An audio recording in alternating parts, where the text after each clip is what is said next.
in the city of Depok. This is where children can come together to play, sing and be safe. It's a place for children who would otherwise spend all day on the streets. ICHA is a volunteer at the shelter.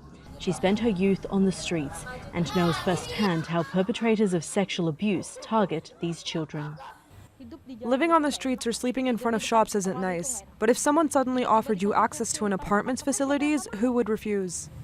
There's no concept of social distancing here. For these children, food and a safe place to rest are more pressing concerns than COVID-19. The volunteers who run this shelter say sexual predators use accommodation and food to target children. Street children are very much at risk of sexual violence. That's why we have to be patient, embrace them, and protect them. But in many parts of the country, children have been left to fend for themselves.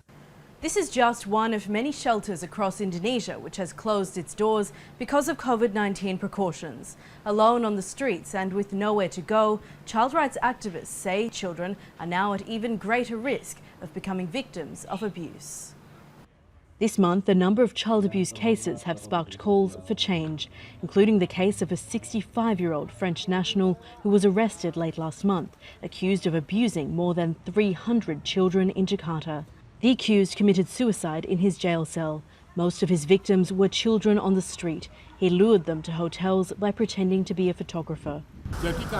Before the coronavirus outbreak, the number of cases of abuse of children was already high.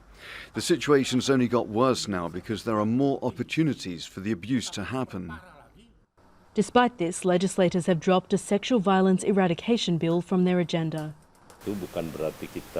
It's not that we don't think the bill is important, it's just a technical consideration. We are finishing a bill about handling COVID-19. We don't have time to finish the other bills. Activists say combating sexual abuse should be a priority and laws need to be strengthened.